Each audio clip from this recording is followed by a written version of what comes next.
जय हिंद दोस्तों, मैं नवीन शर्मा आप सभी का स्वागत करता हूं। आशा करता हूं आप सब एकदम अच्छे हैं, एकदम बेहतरीन हैं। एक बार सारे प्यारे दोस्त बताएंगे आप सब कैसे हैं। उम्मीद करेंगे बढ़िया होंगे, बेहतरीन, गजब, शानदार, ज़बरदस्त होंगे। और दोस्त हम प्रैक्टिस सेट 15 पर पहुंच चुके हैं। कोई भी जर्नी जब शुरू होती है साथ ही हमारे पास एक अच्छा, एक ज़बरदस्त हौसला होता है। लेकिन सबसे बड़ी बात ये होती है कि हम उस हौसले को मतलब बनाए रखते हैं या नहीं बनाए रखते हैं। अगर आप उसको सस्टेन रख पाए तो चीज़ें आसान हो जाती हैं। और आप देखते हैं कि आप उसी चीज़ को सस्टेन बनाते हुए आप 15वें प्रैक्टिस सेट पर पहुंच चुके हैं। और धीरे धीरे ये जर्नी ख़त्म हो जाएगी। और उम्मीद करूंगा आप इसमें पूरा दम लगाए रखे होंगे, अपनी तरफ से भी आप सारे एफर्ट जो बनते होंगे वो लगाते होंगे। बनाएंगे जी। रानीकोर उत्सव कहाँ मनाया जाता है, पिछले प्रैक्टिस सेट के क्वेश्चन हैं। तो क्या बोलेंगे? रानीकोर 5 आउट ऑफ 5 की तलाश में हम मेघालय में मनाया जाता है। ठीक है, रानी को मैंने घायल कर दिया। स्टेचू ऑफ नॉलेज कहाँ पर है? ये है लातूर में। क्या बोलोगे? लातूर, जो कि महाराष्ट्र में है। किसके लिए? बाबा साहब भीमराव अंबेडकर जी के लिए समर्पित है। रिडल्स इन हिंदुइज्म, ये किसकी बुक है? ये बाबा साहब भीमराव अंबेडकर जी की बुक है। ओके। राज्यपाल के अध्यादेश संविधान के किस अनुच्छेद में है? किस अनुच्छेद में है? तो क्या बोलेंगे? ये आपका आर्टिकल 161 में है। किस में है? आर्टिकल 161 में है। ओके। और प्रोजेक्ट डॉल्फिन कब शुरू हुआ था? 2021 में शुरू हुआ था, 2021 में शुरू हुआ था प्रोजेक्ट डॉल्फिन। एक बार स्कोर बताएं शुभम भाई, स्कोर दिखाओगे आप सारे लोगों का? कितना स्कोर आया है? अंकित यादव जी 5 स्कोर है, सोहन गोस्वामी 4 है, आपका राठौड़ 5 है, के सेंगर 4 है, अतुल भाई का 5 स्कोर है, नॉन स्टॉप गेमर्स 2 है। तुम गेम ज़्यादा खेलते होगे, 2 का क्या मतलब है यार स्कोर का? झूठ नहीं बोलना है।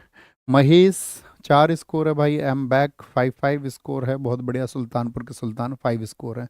चलें बॉस, आगे की तरफ एक बार थम्स अप कर दीजिए जी भैया। शुरू करेंगे और ध्यान से हम आंसर देंगे, और नहीं पता होगा तो नोट डाउन करेंगे। देखो, चैत्रौल और फुलेच निम्न में से किस राज्य के त्योहार हैं? ये कहाँ के फेस्टिवल हैं? चैत्रौल और आपका फुलेच, तो आप कहेंगे ये दोनों के दोनों भैया कहाँ के? हिमाचल प्रदेश के हैं।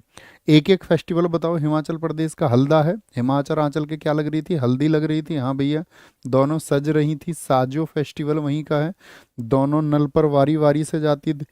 हाँ जी, चैट करती थी दोनों, नहीं करती थी? बोलो भैया। हाँ बिल्कुल वहीं का। गोची के कपड़े पहन रखे थे, गुची जिसको कहते, गोची। इनकी मम्मी का नाम बताओ जरा, क्या है? रेणुका है, रेणुका। ये सब याद कराए थे मैंने आपको। मिंजर, मिंजर कहाँ का? यहीं का है। लावी, लावी लिवाइस से याद रख लेना, उसके कपड़े पहनती हैं। हाँ, लोग क्या कहेंगे इस बात की चिंता नहीं करती हैं। हाँ लोग, ठीक है। खेपा याद रख लेना, खेपा फेस्टिवल है। और एक आपका क्या बोलोगे? टुन रिगरी फेस्टिवल कहाँ का है? वो भी हिमाचल प्रदेश का है। इसमें हालोक को बहुत पूछा जाता है कि हिमाचल प्रदेश में कौन सा है जो आपका स्टोन स्पोर्ट है, यानी कि पत्थर का खेल है। क्या बोलोगे? पत्थर का खेल है, पत्थर का खेल है।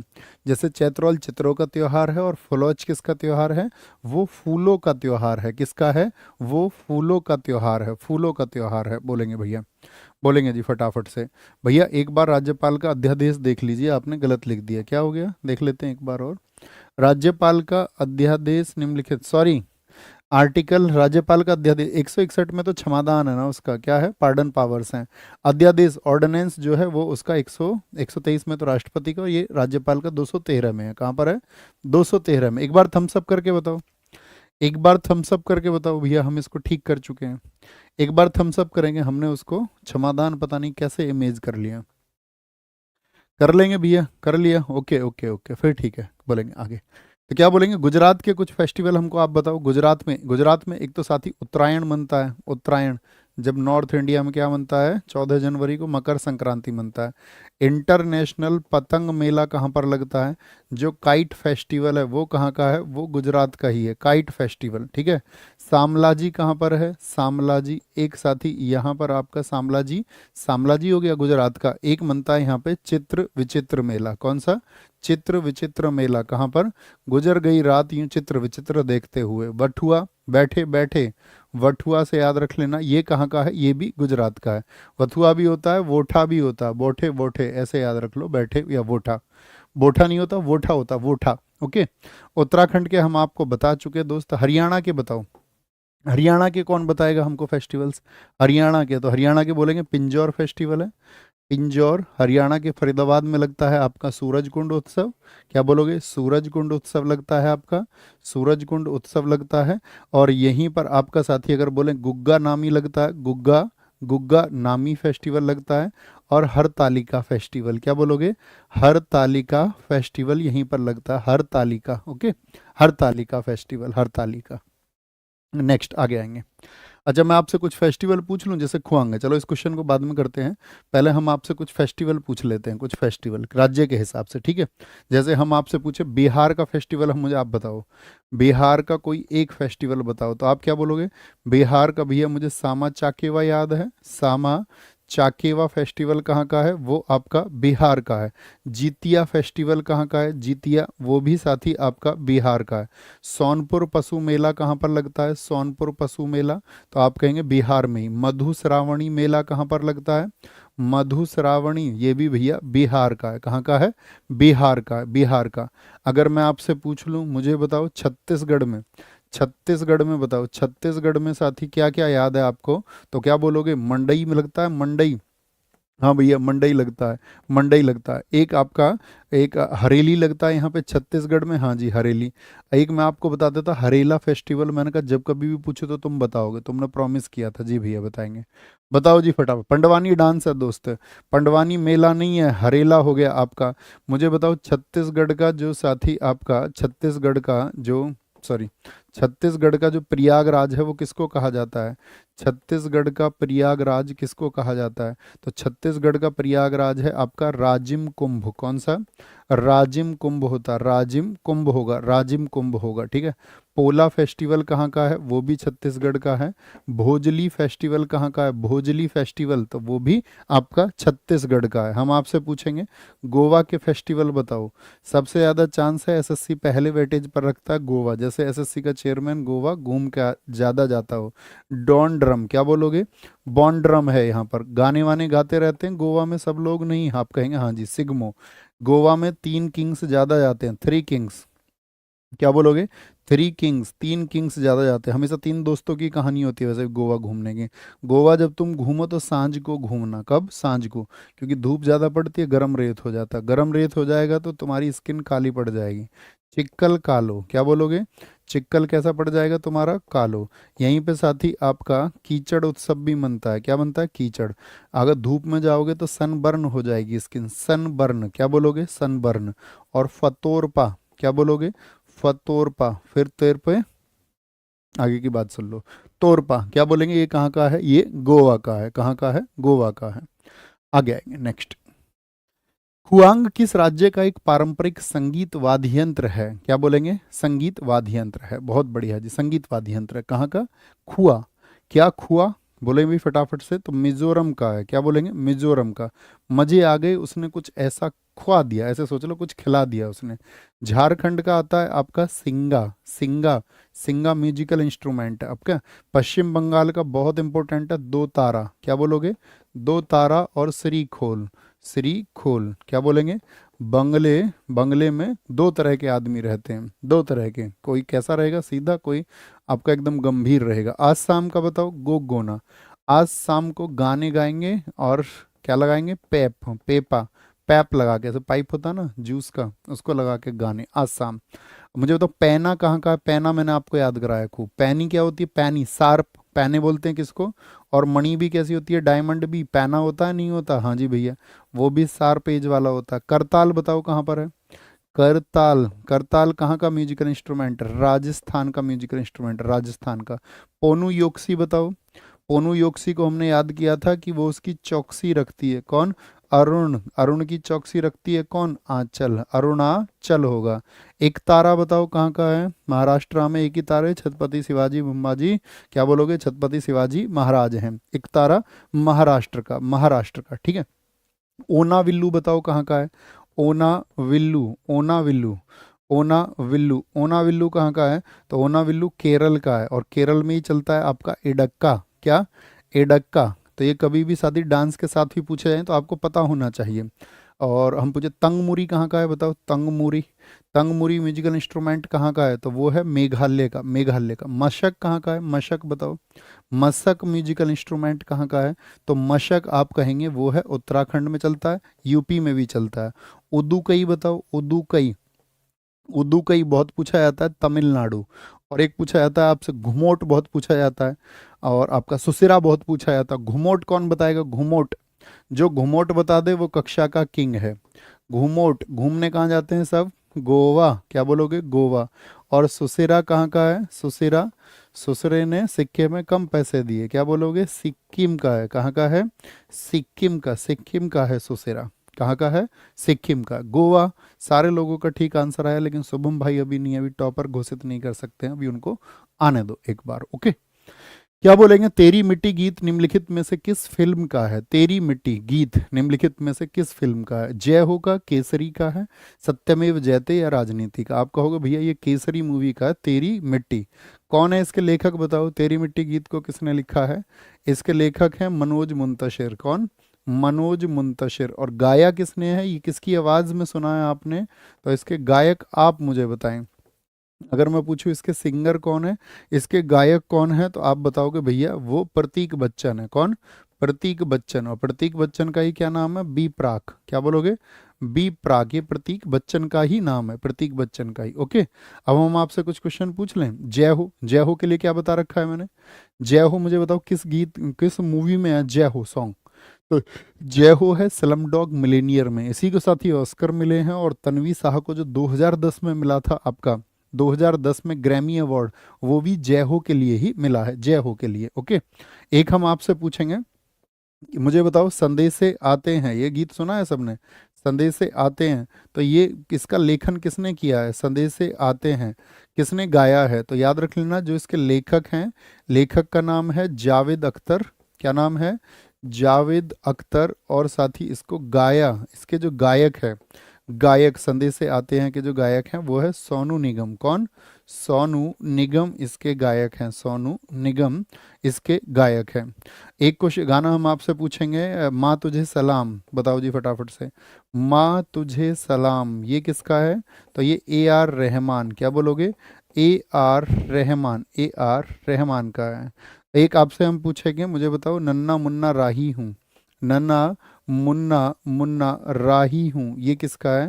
नन्ना मुन्ना राही हूँ, देश का सिपाही हूँ, क्या बोलोगे, शांति माथुर। बोलो मेरे संग जय हिंद। एक बताओ आगे, मेरे देश की धरती सोना उगले ये किसका है।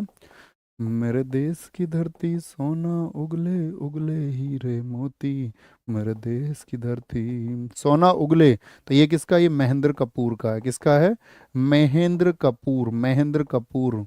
अरे बोला ना, बोलो मेरे साथ जय हिंद, बोलो। क्या बोलेंगे, मेरे देश की धरती सोना उगले ये किसका है, ये है भैया महेंद्र कपूर का। गुटापल्ली चैत्य बौद्ध गुफा निम्नलिखित में से किस राज्य में स्थित है। बौद्ध गुफा या फिर गुफा, केव से बहुत क्वेश्चन पूछे जाते हैं। आंध्र प्रदेश की है गुंटापल्ले या बिहार की हैं, तो आप कहेंगे भैया ये आंध्र प्रदेश की है। आंध्र प्रदेश की गुफाओं में साथ ही एक नाम आता है बोर्रा गुफाओं का। बोर्रा केव्स कहाँ पर हैं, ये आपसे पूछ ले। गुट्टी कोंडा कहाँ पर है, गुट्टी कोंडा, तो गुट्टी कोंडा भी आंध्र प्रदेश की प्रसिद्ध आपका। या उदावल्ली पूछ ले, उदावल्ली कहाँ की गुफाएं हैं, तो आप कहोगे ये आंध्र प्रदेश की गुफाएं हैं, आंध्र प्रदेश की। बिहार की गुफा आप मुझे बता सकते हैं क्या, बिहार की कौन सी गुफाएं हैं, बताना जरा भैया, बिहार की कौन सी गुफाएं हैं। तो आप बोलोगे बिहार में एक तो बराबर की गुफाएं हैं भैया, बराबर। एक बिहार में नागार्जुन की गुफाएं हैं, कौन सी, नागा अर्जुन की गुफाएं हैं। और भी है बिहार में कोई सी, इतना याद रखो। महाराष्ट्र में अजंता की गुफाएं हैं, अजंता की गुफाएं। मुझे बताओ अजंता की गुफाएं जो हैं साथी वो यूनेस्को के वर्ल्ड हेरिटेज में कब शामिल हुई थी, बोलो भाई फटाफट से। अजंता की गुफाएं, तो अजंता की गुफाएं टोटल संख्या में अगर हम बोले तो वो हैं 29। और ये कहाँ पर हैं आपका अजंता की गुफाएं, ये हैं आपका संभाजी नगर में। संभाजी नगर जो औरंगाबाद का नया नाम कर दिया गया, 29 गुफाएं हैं। किस आपका अगर मैं पूछूं रिवर के किनारे हैं, तो वाघोरा रिवर के किनारे हैं। किस किनारे हैं, वाघोरा नदी के किनारे हैं, वाघोरा नदी के किनारे हैं, ओके। अजंता की गुफाएं, क्या आंसर आया 1983, एकदम से ठीक है। यहीं पर हैं आपका साथी, अगर मैं पूछूं महाराष्ट्र में आपका एलोरा की गुफाएं। एलोरा की गुफाएं टोटल कितनी है बताओ। एलोरा जो केव्स हैं, एलोरा गुफा, इनके बारे में क्वेश्चन पूछा था किस पहाड़ी पर हैं, तो ये चंदनवाड़ी हिल पर हैं। किस पर हैं, चंदनवाड़ी, चंदनवाड़ी पहाड़ी पर ये स्थित हैं। चंदनवाड़ी पहाड़ी पर स्थित है और इन गुफाओं की जो संख्या है वो है 34। कितनी, 34। इसमें बड़ा इंपॉर्टेंट क्वेश्चन है, 1 से 12 तक तो जो है इसमें बौद्ध गुफा है, कौन सी हैं, बौद्ध गुफा है। और आपका 13 से जो 29 है इसमें हिंदू गुफा है, कौन सी है, हिंदू गुफा है। और जो 30 से 34 तक हैं, 30 से 34 तक इसमें जैन गुफा है। तो कई बार एसएससी ने पूछा है कि एलोरा की गुफाओं में आपका, एलोरा की गुफाओं में आपका जैनों की कितनी गुफाएं हैं, जैनों की कितनी गुफाएं, वो नंबर आपको लिखना है। क्या बोलोगे, 5 गुफाएं हैं। ओके, महाराष्ट्र में एक और गुफा आ जाती है आपका, अजंता हो गई, एलोरा हो गई, कन्हेरी की गुफाएं पूछे, कन्हेरी केव्स, कन्हेरी गुफा कहाँ पर है, तो कन्हेरी गुफा आपका वो महाराष्ट्र में है। ठीक है, हिमाचल प्रदेश की नहीं जानते। मुझे बताओ भीमबेटका गुफा कहाँ पर है, भीमबेटका, भीमबेटका स्थल भी है आपका, भीमबेटका, या बाघ गुफा पूछ ले आपसे, बाघ गुफा, तो ये कहाँ की है, ये एमपी की है। वराह गुफा बताओ कहाँ पर है, किसी स्टेट में, वराह पूछ ले आपसे। त्रिची केव्स पूछ ले, त्रिची केव्स, तो क्या बोलेंगे, ये आपका तमिलनाडु में है। जोगी मारा केव्स बताओ भारत में कहाँ पर है, जोगी मारा गुफा कहाँ पर है, तो जोगी मारा है आपका छत्तीसगढ़ में। क्या बोलोगे, छत्तीसगढ़ में, छत्तीसगढ़ में। बादामी केव्स बताओ दोस्त कहाँ पर है, बादामी, बादामी केव्स आपका कहाँ पर है, ये पूछे आपसे, तो बादामी केव्स कहाँ पर, कर्नाटक में। ठीक है, कर्नाटक में है, कहाँ पर है, कर्नाटक में। उदयगिरी और खंडगिरी, यहाँ से हमने साथी किस क्लासिकल डांस के बारे में आपको बता रखा है, उदयगिरी और खंडगिरी से किस क्लासिकल डांस के बारे में जानकारी मिलती है, ये गुफाएं कहाँ पर हैं, तो वहीं पर होंगी, ओडिशा में है। कहाँ पर हैं, ओडिशा में स्थित है, ओडिशा में। ठीक है, कोटेश्वर बताओ, कोटेश्वर आपका गुफा कहाँ पर है, कोटेश्वर केव्स कहाँ पर हैं, तो ये आपका उत्तराखंड में है। कोटेश्वर केव कहाँ पर है, ये आपका उत्तराखंड में है। बहुत पूछी जाती हैं केव्स, याद रख लेना। ओलंपिक के नियमों के अनुसार मैच की तीसरी पारी में जब कोई पक्ष पॉइंट बनाता है, तीसरी पारी में, ठीक है, तो बैडमिंटन खिलाड़ी कोर्ट की साइड बदल लेते हैं, यानी इस साइड का खिलाड़ी उस साइड चला जाएगा और दूसरी साइड का खिलाड़ी इस साइड आ जाएगा, तो 11 पॉइंट पर दिशा बदलेगी उसकी, कितने पर, 11 पॉइंट पर उसकी दिशा बदल जाती है। किसकी बात कर रहे हैं हम, बैडमिंटन की। बैडमिंटन का मुझे बताओ पुराना नाम क्या है, पुराना नाम क्या है इस खेल का, पुराना नाम, पुराना नाम बैडमिंटन का, तो पुराना नाम है इसका दोस्त आपका पूना। क्या बोलोगे, पूना। पहले इसको शटलकॉक नाम से खेला जाता था। देखो, एक मैच जो होता है इसका, एक मैच जो होता है, एक मैच में 21 21 21 अंकों के 3 गेम होते हैं। क्या बोलोगे, 21 अंकों के कितने गेम होते हैं, 21 अंकों के 3 गेम होते हैं, 3 गेम, 21 21 अंक बनाने होते हैं। अगर स्कोर मान के चलो दोनों का 20 20 हो गया, स्कोर यदि 20 20 हो जाए, यदि स्कोर 20 20 हो जाए तो जीत के लिए कितने पॉइंट चाहिए बताना, तो जीत के लिए कितने पॉइंट चाहिए, 21 अंकों का होता तो जीत के लिए फिर 2 पॉइंट चाहिए। क्या, दोनों के अगर 20 20 हो गए तो 2 पॉइंट चाहिए होंगे। बैडमिंटन के मैदान की अगर हम बात करें आपसे, कितनी लंबाई होती है, तो मैदान की जो लंबाई होती है, लंबाई, लेंथ जो होती है इसके कोर्ट की, तो वो लंबाई होती है 44 फीट। कितनी होती है, 44 फीट होती है, यानी 13.41 मीटर होती है। और इसी को साथ ही अगर मैं चौड़ाई पूछूं आपसे, तो चौड़ाई सिंगल्स के लिए अलग हो जाएगी, तो सिंगल्स के लिए हो जाएगी 17 फीट, कितने, सिंगल्स के लिए। और डबल्स के लिए हो जाएगी 20 फीट, कितनी हो जाएगी, 20 फीट। D4 डबल्स के लिए हो जाएगी, किसके लिए, डबल। कार्क होती है, कार्क चिड़िया बोलते हैं जिसको, कितने पंखों से मिलके बनी होती है, बोलो भी फटाफट से, बोलो भाई फटाफट से, कितने पंखों से मिलकर बनी होती है जो कार्क है, ये कितने पंखों से मिलकर बनी होती है, तो ये 16 विंग से मिलकर बनती है, 16 विंग से मिलकर बनती है। और जो कार्क चिड़िया होती है इसका वजन कितना होता है, तो भैया बहुत हल्की होती है। अच्छा, कितनी हल्की होती है, तो 4.7 से लेकर के 5.5 ग्राम्स तक होती है, 4.7 से 5.5 ग्राम तक होती है। अच्छा, जैसे यहाँ से शॉर्ट लगा रहे हैं, जो सर्विस सेट की दूरी जो सर्विस आपका, क्या बोलेंगे उसको, सर्विस शॉर्ट होता है आपका, उसकी दूरी कितनी होती है नेट से, सर्विस शॉर्ट की, सर्विस शॉर्ट की नेट से जो दूरी होती है वो कितनी होती है, बहुत पूछा जाता है, सबसे ज़्यादा पूछा जाने वाला क्वेश्चन है बैडमिंटन में, तो आप याद रखना 6.5 फीट होती है। और देखो कन्वर्जन आपको करना है, हो सकता है वो फीट में ना पूछ के मीटर में पूछ ले, तो आपको पता होना चाहिए 1 मीटर में 3.3 फीट होते हैं। तो अगर उसने मीटर दे रखे हैं और फीट में पूछ रखा है तो 3.3 से मल्टीप्लाई कर लो। अगर उसने फीट में दे रखा है और आपका मीटर में आपसे पूछा है तो 3.3 से डिवाइड कर लो। थम्स अप करके बताओ जी भैया हम ये कर लेंगे। बिल्कुल कर लेंगे, इसमें तो कोई इशू ही नहीं है, इतना तो हमको भी करना होगा। थॉमस कप निम्नलिखित में से किस खेल से संबंधित है? थॉमस कप किस खेल से संबंधित है? तो थॉमस कप है आपका, यार तुम मेरी बातों पर रिएक्ट कर दिया करो, ठीक है, ऐसे नहीं बनना मतलब ये सा, हाँ ठीक है कोई बात नहीं, इन्होंने बोल दिया ठीक है अब नहीं करते हैं कुछ भी, ठीक है मान लिया, रिएक्ट किया करो थोड़ा सा, है ना, उससे एनर्जी फ्लो होता है। थॉमस कप निम्नलिखित में से किस खेल से संबंधित है? तो थॉमस कप है आपका पुरुष बैडमिंटन से। और थॉमस कप की शुरुआत कब हुई थी बताओ? थॉमस कप की जो शुरुआत हुई थी वो भारत की आज़ादी के अगले वर्ष से 1948-49 से ये शुरू हुआ था, 48-49 से। कितने दिनों में होता है? हर साल होता है क्या? नहीं, ये बाई एनुअल होता है, यानी कि द्विवार्षिक है। कैसा है? अरे बोलो जोर से, द्विवार्षिक है, द्विवार्षिक। अच्छा, भारत इसको कभी जीता है क्या? नहीं, क्या बोलोगे? भारत पहली बार इसको जीता था, भारत ने जो इसको पहली बार जीता था वो जीता था 2022 में, इंडोनेशिया को हराया था उस समय पर हमने, थॉमस कप। क्योंकि ये सिर्फ भारत का बैडमिंटन कप नहीं है। अगर हम भारत के बैडमिंटन कपों की बात करें, भारत के जो बैडमिंटन कप और ट्रॉफी हैं, क्या बोलोगे? बैडमिंटन कप और ट्रॉफी हैं। तो बैडमिंटन कप कौन कौन से हैं भारत के? उसमें पहला आता है सुधीरमन कप। कौन सा? सुधीरमन कप होगा, सुधीरमन कप, है ना। दूसरा जो आएगा भारत का वो होता है आपका चड्डा कप आता है। कौन सा? चड्डा कप आएगा, चड्डा कप आएगा आपका। तीसरी अगर हम बात करें आपसे, रहमतुल्ला कप आता है, रहमतुल्ला। किससे संबंधित है रहमतुल्ला कप? और एक आपका साथी सबसे लेटेस्ट 2009 वाला सैयद मोदी इंटरनेशनल। कौन सा? सैयद मोदी इंटरनेशनल। ये भारत के कप हैं जो किससे संबंधित है? बैडमिंटन से संबंधित है। जैसे थॉमस कप होता है वो पुरुष का बताया। अगर मैं आपसे पूछूं महिला बैडमिंटन के लिए कौन सा सबसे चर्चित है, तो महिला बैडमिंटन के लिए होता उबेर कप। खूब पूछा जाता है कि उबेर कप की शुरुआत कब हुई थी, बताओ जी।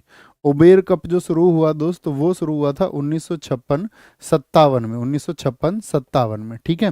पहले ये भी 3 वर्षों के अंतर पर खेला जाता था, लेकिन अब तो 2 वर्षों के अंतर पर खेला जाता है। अब बैडमिंटन से हम आपसे पूछेंगे, मुझे बताओ भारत के लिए ओलंपिक में बैडमिंटन में सबसे पहले पदक किसने जीता? इंडियन खिलाड़ी जिसने ओलंपिक में पदक जीता, ओलंपिक में ओलंपिक मेडल इंडिया के लिए कौन लेके आया? ओलंपिक मेडल इंडिया के लिए, ठीक है, बैडमिंटन में। किसमें? बैडमिंटन में। तो कौन है वो? पहला पदक लेके आए थे आपका, पहला पदक लेके आई थी सानिया नेहवाल जी 2012 लंदन ओलंपिक में। कौन थी? साइना नेहवाल, साइना नेहवाल। पहला पदक इनका याद रख लेना, साइना नेहवाल। और एक ही बैडमिंटन में 2 मेडल किसने जीत रखे हैं? पीवी सिंधु ने। पीवी सिंधु ने किस किस ईयर में? 2012 में जीता था ना उन्होंने? नहीं भैया, 2016 रियो में और 2020 टोक्यो में जीता उन्होंने। यहाँ पर जीता था उन्होंने सिल्वर मेडल, और आपका 2020 में उनका मेडल आया था ब्रॉन्ज मेडल, ब्रॉन्ज मेडल। एक चैंपियनशिप होती है all England, all England badminton championship. तो ऑल इंग्लैंड बैडमिंटन चैंपियनशिप को जीतने वाले पहले भारतीय कौन है, ये आपको बताने हैं। ऑल इंग्लैंड बैडमिंटन चैंपियनशिप को जीतने वाले वो हैं 1980 में प्रकाश पादुकोण, दीपिका पादुकोण के पापा जी। क्या बोलोगे? अगर आपसे पूछे, क्या पूछ लेगा यहाँ से? ऑल इंग्लैंड बैडमिंटन चैंपियनशिप का विजेता कौन था? पहला भारतीय बैडमिंटन चैंपियनशिप जीतने वाले पहले भारतीय चैंपियनशिप, तो ये जीती थी 1980 में। कब बोलोगे? 1980 में जीती थी आपका प्रकाश पादुकोण। क्या नाम है? प्रकाश, प्रकाश पादुकोण, प्रकाश पादुकोण ने जीती है, प्रकाश पादुकोण ने। ओके, कोई दिक्कत, कोई परेशानी? आप कहेंगे नहीं भैया कोई इशू नहीं है। Letters from a father to his daughter, ठीक है, निम्नलिखित स्वतंत्रता सेनानियों में से किसके द्वारा लिखा गया? Letters from a father to his daughter. Indira Gandhi ji किसकी बेटी हैं? जवाहरलाल नेहरू जी की बेटी हैं, जवाहरलाल नेहरू जी की बेटी हैं। जेबी कृपलानी जी की बहुत चर्चित बुक है माई टाइम्स, माई टाइम्स। एसएससी अक्सर इसको पूछता है दोस्त, माई टाइम्स को। अबुल कलाम आज़ाद, इनकी किताब बताना। अबुल कलाम आज़ाद की किताब है इंडिया विंस फ्रीडम। क्या बोलोगे? इंडिया, इंडिया विंस फ्रीडम किसकी बुक है? India wins freedom Maulana Abul Kalam Azad की बुक है। Lal Bahadur Shastri ji don't know. आप मुझे बताओ जवाहरलाल नेहरू जी की बता दो पहले तो, जवाहरलाल नेहरू जी की भी तो चर्चित बुक है, क्या बोलोगे? इनकी किताब है discovery of India, discovery of India अर्थात भारत की खोज। और मेरे दोस्त रीडिस्कवरी ऑफ इंडिया किसने लिखी है? रीडिस्कवरी ऑफ इंडिया मैं अक्सर आपको बताता था, आज आपसे ही पूछेंगे इसको। रीडिस्कवरी ऑफ इंडिया आपका आंसर आएगा परफेक्ट सा, रीडिस्कवरी ऑफ इंडिया। कौन बोलोगे? क्या बोलोगे? Rediscovery of India, Meghnath Desai, बहुत कमाल, मेघनाथ देसाई। एक इनकी किताब है glimpses of the world history, क्या बोलोगे? Glimpses of the world history किसकी बुक है? Glimpses of the world history, ये नेहरू जी की बुक है, नेहरू जी की। एक किताब है नेहरू जी की आपका एन ऑटोबायोग्राफी, एन ऑटोबायोग्राफी, एक जीवनी, ये किसकी है? क्या बोलोगे? एन ऑटोबायोग्राफी, इन्हीं की किताब है। मुझे बताओ नेशन बिल्डिंग इन इंडिया किसकी बुक है? नेशन बिल्डिंग इन इंडिया, क्या बोलोगे?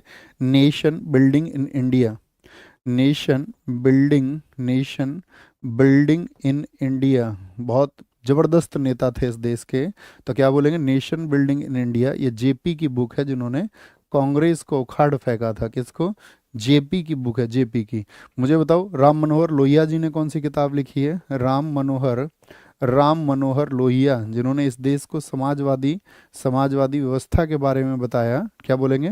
तो वो थी द कास्ट सिस्टम, क्या बोलोगे? The caste system, the caste system किसकी बुक है? वो राम मनोहर लोहिया की बुक है। एक किताब पूछेंगे नेचर क्योर, बताओ किसकी है? ये हमने इसी सेट में आपको बताई थी, नेचर क्योर शायद बताई थी, मुझे याद है, मोरारजी देसाई, मोरारजी देसाई की बुक है। मोरार बताई थी ना? बताई थी, तुम बताओ, आप कहोगे भैया पता नहीं। अच्छा मुझे बताओ इसमें मैटर्स ऑफ डिस्क्रिशन किसकी बुक है? मैटर्स, मैटर्स ऑफ डिस्क्रिशन किसकी बुक है? मैटर्स ऑफ डिस्क्रिशन है आपका आई के गुजराल की बुक, आई के गुजराल की बुक है, इंद्र कुमार गुजराल की किताब है। किसकी है? इंद्र कुमार गुजराल की किताब है। शिवानी शर्मा एकदम ठीक आंसर है बच्चे। भारत का संघीय न्यायालय निम्नलिखित में से किस वर्ष में स्थापित किया गया था? बताओ। संघीय न्यायालय जो फेडरल कोर्ट है, तो फेडरल कोर्ट स्थापित हुआ 1935 में या 1937 में? तो 1935 का अधिनियम था, लेकिन स्थापित हुआ 1937 में। इसमें जज कितने थे फेडरल कोर्ट में, बताना टोटल?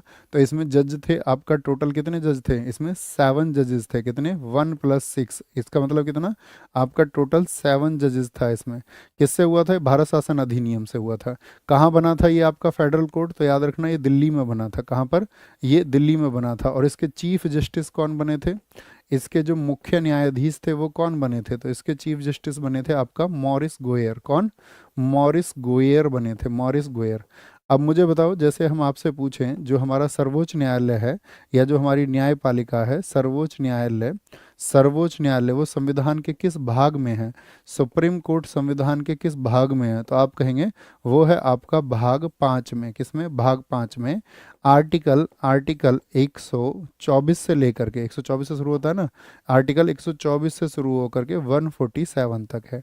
मुझे बताओ हमारे देश में जो न्यायपालिका है वो कितने स्तर की है? न्यायपालिका का स्तर कितना स्तर है, बोलो जी? जैसे सुप्रीम कोर्ट हो गया, हाई कोर्ट हो गया, फिर आपका उसके नीचे क्या हो जाता है? डिस्ट्रिक्ट कोर्ट, यानी उसके नीचे निचले 2 भी होते हैं, मुंसिफ भी होती हैं की अदालतें, लेकिन क्या बोलेंगे उसको? टर्शरी लेवल का है। कितने का है? 3 स्तर का है, 3 टियर है, 3 टियर, बहुत बढ़िया, 3 टियर है जी। आगे आओ। निम्नलिखित में से कौन सर्वोच्च न्यायालय के तदर्थ यानी कि एडहॉक न्यायाधीशों की नियुक्ति को बात बताता है? एडहॉक, ठीक है, तदर्थ होते हैं न्यायाधीश, आपका राष्ट्रपति साहब करेंगे नियुक्ति। क्या बोलेंगे इनकी? भैया ऑलवेज इनकी नियुक्ति कौन करते हैं? राष्ट्रपति साहब ही करते हैं। किस प्रणाली से होती हैं? जो आपका सुप्रीम कोर्ट होता है, इसमें जो जजेस की नियुक्ति होती है वो किससे होती हैं? तो उसके लिए बोलते हैं कॉलेजियम प्रणाली। किस वर्ष में आई थी बताओ? कॉलेजियम प्रणाली, कॉलेजियम प्रणाली को किस वर्ष में अपनाया गया था दोस्त? सब लोगों का आंसर आना चाहिए। तो कॉलेजियम प्रणाली अपनाई गई थी 1993 में। फिर इसकी जगह आया था national justice appointment commission, NJAC, 2014 में। क्या बोलोगे? एनजेएसी आया था 2014 में। दोनों वर्ष पूछ ले जाते हैं, एनजेएसी कब आया था, कॉलेजियम प्रणाली कब अपनाई गई थी, तो ये सुप्रीम कोर्ट के हैं। ओके। अच्छा यहाँ पर हम पूछे प्रधानमंत्री लिखा हुआ, प्रधानमंत्री होगा भैया। मुझे बताओ जो सुप्रीम कोर्ट है, सुप्रीम कोर्ट यानी कि आपका जो सर्वोच्च न्यायालय वो किस आर्टिकल में है? आर्टिकल 124 के किस सेक्शन में है? तो आप कहोगे 124 के सब सेक्शन ए में है, ए में है, ठीक है। और इसी में 124 बी की अगर हम बात करें तो इसमें न्यायाधीश की नियुक्ति है, यानी कि जजेस का आपका अपॉइंटमेंट है। न्यायाधीश की नियुक्ति है अर्थात जजेस का अपॉइंटमेंट है। किसका? जजेस का अपॉइंटमेंट है। मुझे बताओ, जो आपका एक्टिंग जज होता है वो किस आर्टिकल में होता है? तो क्या बोलेंगे? आर्टिकल 126 में होता है। आर्टिकल 126 में होता है आपका, क्या होता है? कार्यवाहक मुख्य न्यायाधीश होता है। क्या होता है? कार्यवाहक, एक्टिंग चीफ जस्टिस होता है। कार्यवाहक मुख्य न्यायाधीश की बात की गई है। कार्यवाहक मुख्य न्यायाधीश होता है आपका किसमें? आर्टिकल 126 में होता है। आर्टिकल 126 में होता है। अच्छा, अब ये बताओ मुझे, सुप्रीम कोर्ट को कोर्ट ऑफ रिकॉर्ड कहा गया है, यानी कि अभिलेख न्यायालय उसे बताया गया। तो अभिलेख न्यायालय किस अनुच्छेद में है? क्या बोलेंगे? किस अनुच्छेद में आपका? तो आर्टिकल 129 में क्या है वो? एक अभिलेख न्यायालय यानी रिकॉर्ड ऑफ कोर्ट है, उसको साक्ष्य के रूप में, एविडेंस के रूप में पेश किया जाता है। अभिलेख न्यायालय होना, सुप्रीम कोर्ट क्या है? एक आपका कोर्ट ऑफ रिकॉर्ड है। क्या है? एक court of record, court of record article 129 से है। ठीक है। अच्छा, मुझे बताओ किस अनुच्छेद में सुप्रीम कोर्ट का जो ओरिजिनल ज्यूरिसडिक्शन है वो बताया गया है? ओरिजिनल ज्यूरिसडिक्शन किस में बताया गया? मूल क्षेत्राधिकार। तो मूल क्षेत्राधिकार की बात करें तो वो आर्टिकल 131 है। क्या है? आर्टिकल 131 है। मुझे बताओ, जो ये राष्ट्रपति को सलाह देते हैं, सुप्रीम कोर्ट राष्ट्रपति को जो सलाह देते हैं वो किस आर्टिकल में है? ठीक है, राष्ट्रपति को सलाह, तो याद रख लेना वो आर्टिकल 143 में है। और जितनी भी सुप्रीम कोर्ट की सहायक शक्तियां हैं वो किस में हैं? सुप्रीम कोर्ट की सहायक शक्ति यानी कि subsidiary powers of supreme court, supreme court की जो सहायक शक्ति हैं वो किस आर्टिकल में है? तो याद रख लेना वो है आर्टिकल 140 में, 140 में। अच्छा, सुप्रीम कोर्ट को इंटरप्रेट कहाँ पर किया गया है? सुप्रीम कोर्ट की व्याख्या, इंटरप्रिटेशन ऑफ सुप्रीम कोर्ट किस आर्टिकल में की गई है? तो आर्टिकल 147 में की गई है। किसमें? 147 में की गई है। 147 में, 147 में। रीजस्टिस बताओ कहाँ पर है? रीजस्टिस जो न्यायिक पुनरावलोकन की बात है, रीजस्टिस की बात है, क्या बोलेंगे? पुनर्वलोकन की बात है जो साथी, वो कहाँ पर की गई है? पुनर्अवलोकन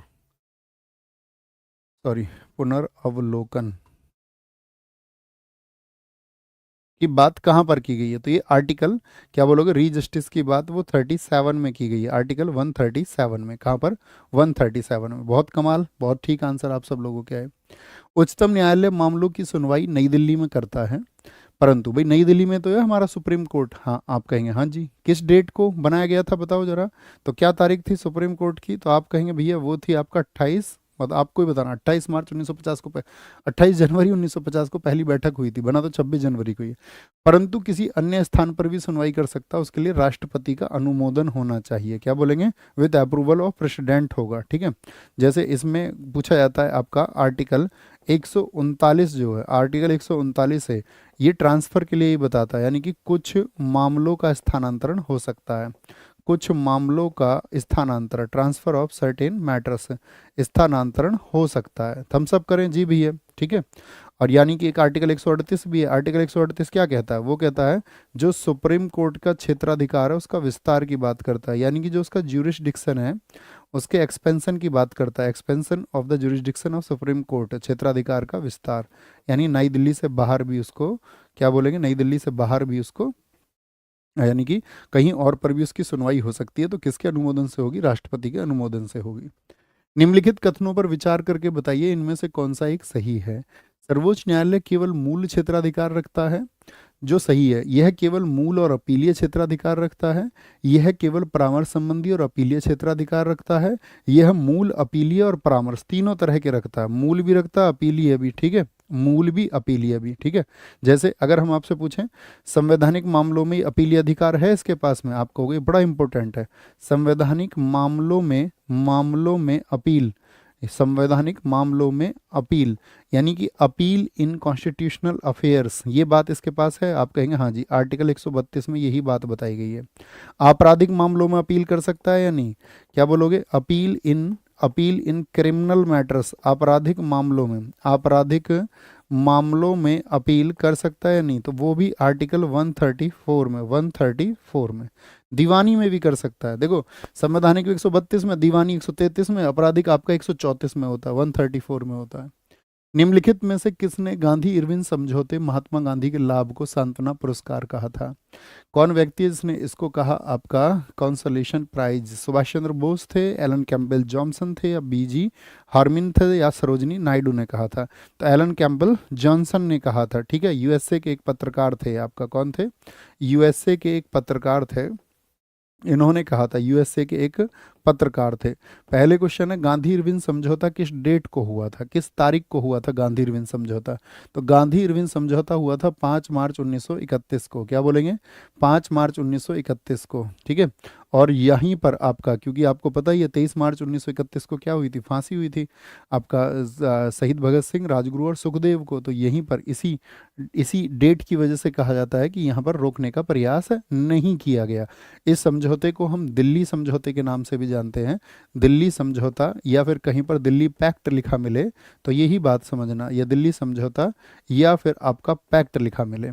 गांधी और इन दोनों को दो महात्मा किसने कहा था? इनको दो महात्मा किस भारतीय ने कहा था? दो महात्मा कहा इनको, टू सेंट्स। किसके द्वारा कहा गया था इनको टू सेंट्स? तो आप कहेंगे इनको जो दो महात्मा कहने की बात थी वो किसने कहा था, ये मैं आपसे पूछ रहा हूँ। तो ये थी सरोजनी नायडू। कौन थी? सरोजनी नायडू ने कहा था। किसने कहा था? सरोजनी नायडू ने कहा था। आपसे कभी भी पूछे गांधी इरविन समझौते का जो प्रारूप था, प्रारूप इसका जो ड्राफ्ट बनाया था, वो प्रारूप किसने तैयार किया था? तो प्रारूप तैयार किया था इसका हर्बर्ट इमर्सन ने। किसने? हर्बर्ट इमर्सन ने इसके प्रारूप को तैयार किया था, हर्बर्ट इमर्सन ने। बहुत सारी चीज़ें थी इसमें, राजनीतिक बंदियों की रिहाई होनी चाहिए, नमक बनाने का अधिकार मिलना चाहिए, आदि इन सब चीज़ों पे बात की गई थी। ओके, नेक्स्ट है, महात्मा गांधी जब द्वितीय गोलमेज सभा में भाग लेने लंदन गए थे तो कहाँ पर ठहरे थे? लंदन में कहाँ पर ठहरे थे? सेंट जेम्स पैलेस में, किंग्सले हॉल में, इंडिया पैलेस में, या सॉरी इंडिया हाउस में? इंडिया हाउस में द्वितीय गोलमेज सम्मेलन के समय। तो ये लंदन में ही है, तीनों की तीनों। आपका बताओ भैया, तो कहाँ पर रुके थे? किंग्सले हॉल में रुके थे, किंग्सले हॉल में। ठीक है, किस जहाज से गए थे गांधी जी? बताओ जहाज कौन सा था गांधी जी का? तो गांधी जी का जहाज था राजपुताना। क्या था? राजपुताना। अच्छा, जब बाबा साहब भीमराव अंबेडकर गए थे गोलमेज सम्मेलन में तो वो किस जहाज से गए थे? तो वो गए थे मुल्तान जहाज से। किससे गए थे? वो मुल्तान जहाज से गए थे, राजपुताना। और याद रख लेना यहाँ पर ये किसकी तरफ से गए थे? कांग्रेस के प्रतिनिधि। तो कांग्रेस ने किस गोलमेज सम्मेलन में भाग लिया? बताओ, क्या पहले में लिया था? आप कहेंगे नहीं। जो कांग्रेस है ना, कांग्रेस उसने पहले का बहिष्कार किया था, पहले, दूसरे और तीसरे। ना तो पहले में गए ना तीसरे में गए, दूसरे में गए। दूसरे में कांग्रेस के प्रतिनिधि बन के गए, और इनके साथ में आपका सरोजिनी नायडू गई थी या नहीं? बताओ हाँ या ना। आप कहोगे जी भैया सरोजिनी नायडू गई, एनी बेसेंट गई। कौन? एनी बेसेंट गई, एनी बेसेंट गई, ये भी याद रख लेना। ठीक है, एनी बेसेंट गई। ओके, ऑप्शन सी को देखिए, इंडिया हाउस। इंडिया हाउस किसने बनाया? श्यामजी कृष्ण वर्मा ने, अंग्रेजों से ही एक बिल्डिंग खरीद करके। श्यामजी कृष्ण वर्मा, अभी किस भारत के किसी स्टेट में भी तो बनाया गया? बताओ। श्याम कृष्ण वर्मा, श्याम कृष्ण वर्मा ने इसको बनाया कहाँ पर? लंदन में, 1905 में। ये बहुत पूछा जाता है क्योंकि यहाँ पर जो भारतीय छात्र पढ़ने जाते थे उनके अंदर ये राजनीतिक क्रांति का प्रचार प्रसार करते थे। अब हम आपसे पूछेंगे भारत के किस राज्य में उसी की कॉपी बनाई गई, इंडिया हाउस की कॉपी बनाई गई? भारत के किस राज्य में? कौन बताएगा? बहुत अभी पिछले ही वर्ष, शायद पिछले से पिछले वर्ष बनाई गई थी, अभी बहुत जल्दी, हाल ही का पर्सन है। तो श्यामजी कृष्ण वर्मा हो गए। ओके, अब हम आपसे पूछेंगे तीनों गोलमेज में जाने वाले व्यक्ति कौन थे? तीनों गोलमेज में जाने वाले, तीनों गोलमेज में जाने वाले थे आपका कौन? बाबा साहब भीमराव अंबेडकर। तो ये आपका दलितों के प्रतिनिधि के रूप में जाते थे। आपका एक बीकानेर के महाराज थे गंगा सिंह, बहुत सारे लोग थे, तेज प्रताप सप्रू थे, तेज प्रताप सप्रू, आर एम जैकर थे जो तीनों में गए, तीनों में गए। आर एम जैकर थे, आर एम जैकर थे जो तीनों में गए, तीनों में गए। अच्छा मुझे बताओ, ये गोलमेज सम्मेलन कितने हुए थे? आपका 3 हुए थे। हमने कहा 1 2 3। तो पहला हुआ 1930 में, दूसरा हुआ 1931 में, तीसरा हुआ कब? 1932 में, 1932 में। तो इस समय पे मुझे बताओ ब्रिटेन के प्रधानमंत्री कौन थे? क्योंकि गोलमेज, राउंड टेबल, ये सब प्रतिनिधियों को बुलाते थे और इनके जो अध्यक्ष होते थे वो कौन थे? तो आप कहेंगे भैया जो ब्रिटेन के प्रधानमंत्री थे, ब्रिटेन का जो प्रधानमंत्री होता था वही अध्यक्ष होता था गोलमेज का, और वो था रैमजे मैकडोनाल्ड। कौन था? रैमजे मैकडोनाल्ड था, रैमजे मैकडोनाल्ड था आपका जो इसमें होता था, रैमजे मैकडोनाल्ड। अच्छा, राजा कौन था गोलमेज के समय पर? बताओ राजा कौन था? तो जॉर्ज पंचम था। कौन था? जॉर्ज पंचम राजा था। निम्नलिखित में से किसने सांप्रदायिक अधिनिर्णय घोषित किया? कौन था जिसने कम्युनल अवार्ड को अनाउंस किया? कम्युनल अवार्ड को, तो कम्युनल अवार्ड को अनाउंस करवाने वाला व्यक्ति था आपका रैमजे मैकडोनाल्ड। कौन? Ramsay MacDonald. किस डेट को इसने लागू, इसको क्या बोलेंगे? 16 अगस्त 1932 को। 16 अगस्त 1932 को इसने क्या कर दिया? इसको अनाउंस कर दिया। और ये करना क्या चाह रहा था? ये कह रहा था कि भाई जो दलित हैं वो अल्पसंख्यक हैं और हिंदुओं से अलग करने की उसकी एक साजिश थी इसकी। तो गांधी जी ने इसके खिलाफ क्या कर दिया? गांधी जी ने क्या कर दिया? इसके खिलाफ आंदोलन कर दिया। गांधी जी किस जेल में थे बताओ? गांधी जी किस जेल में थे? गांधी जी इस समय पर जो जेल थे वो थी यरवदा। कौन सी जेल थी? यरवदा। और यहीं पर इन्होंने क्या कर दिया था? आमरण अनशन कर दिया था। आमरण अनशन कर दिया था। तो यहाँ पर एक समझौता हुआ था आपका, बताओ जी। यहाँ पर एक समझौता हुआ था यरवदा जेल में, जिसको हम बोलते हैं पूना पैक्ट। तो पूना पैक्ट किस डेट को हुआ बताओ? पूना पैक्ट तो वो हुआ 24 सितंबर को 1932 में। किन दो के बीच में? तो एक पक्ष में तो आपका गांधी जी हिंदुओं की तरफ से, और साथ में आपका दलितों की तरफ से बाबा साहब भीमराव अंबेडकर। बाबा साहब भीमराव अंबेडकर, क्योंकि दो पक्षों की बात ये करने लग गए थे अंग्रेज, है ना। तो यहाँ पर क्या गांधी जी ने साइन कर दिए थे? तो आप कहेंगे नहीं, गांधी जी ने यहाँ पर साइन नहीं किए थे। साइन नहीं किए थे, और इनकी जगह हिंदुओं की तरफ से जो साइन किए वो मदन मोहन मालवीय ने किए। क्या बोले? मदन मोहन मालवीय ने। क्योंकि एक ही व्यक्ति को क्या कर दिया गया था? 2 वोट का अधिकार इसमें दे दिया गया था, 2 वोट का। तो क्या कहा था गांधी जी ने? नहीं, ऐसे नहीं बंटने देंगे, चाहे रिजर्व सीट ज़्यादा हो जाए। तो रिजर्व सीट की संख्या कितनी कर दी गई थी? आपसे मेरा क्वेश्चन है। जो यहाँ पर आरक्षित सीट थी इसके बाद में कि भाई तुम ऐसा मत करो, 2 वोट का अधिकार मत लो, एक अपने व्यक्ति के लिए और एक जनरल के लिए, आप रिजर्व सीट बढ़वा लो। तो आरक्षित सीट 71 से बढ़ा करके 148 कर दी गई थी। कितनी कर दी गई थी? 148 सीट कर दी गई थी। ये आपको पता होना चाहिए। कितनी कर दी गई थी सीट? 71 से लेकर के आपका 148 कर दी गई थी। ऑपरेशन रूबिकॉन वह कूट शब्द था जिसे भारत में ब्रिटिश सरकार द्वारा निम्नलिखित में से किस संदर्भ में प्रयोग में लाया जाना था? तो जो जेल में गांधी जी आपका, वहाँ पर आपका क्या बोलेंगे, आगा खां पैलेस में थे, जेल में गांधी जी के आमरण अनशन पे। जब वो आगा खां पैलेस में थे, आगा खां पैलेस में थे, तो आपका आगा खां पैलेस में थे, तो आपको पता होना चाहिए भारत में एक वायसराय रहा था लिनलिथगो। लिनलिथगो का कार्यकाल नोट करो। लिनलिथगो का कार्यकाल कितना था? क्योंकि इससे कई घटनाएं आप बता पाओगे। लिनलिथगो, तो अगर आपको पता रहेगा, लिनलिथगो एक वायसराय रहा था 1936 से 43 तक। तो भारत छोड़ो आंदोलन के समय कौन था? लिनलिथगो। और भारत छोड़ो आंदोलन के समय ही गांधी जी को आगा खां पैलेस में रखा गया। तो वहां पे उसने बताया कि गांधी जी अब जो हैं आपका लगभग मृत्यु के निकट आ चुके हैं। यहीं पे बाबा साहब भीमराव अंबेडकर जी का एक कथन आता है। उन्होंने क्या कहा था कि गांधी जी जो है क्या बोलेंगे, क्षणिक भूत की तरह धूल उड़ाते हैं, लेकिन वो स्तर नहीं आपका बढ़ाते हैं। तो ये बाबा साहब भीमराव अंबेडकर का स्टेटमेंट था उन्हीं के बारे में। यहाँ पर बिग बैंग सिद्धांत निम्नलिखित में से उद्भव की व्याख्या करता। बिग बैंग सिद्धांत बताओ जी। बहुत बढ़िया भैया। अगस्त प्रस्ताव, Cripps mission, very good, very good, very good, very good. आगे बोलेंगे। तो बिग बैंग सिद्धांत, स्तनधारी जीव, हिमयुग, आइस एज, ब्रह्मांड या फिर महासागर? ब्रह्मांड। मुझे बताओ ब्रह्मांड कितना पुराना है?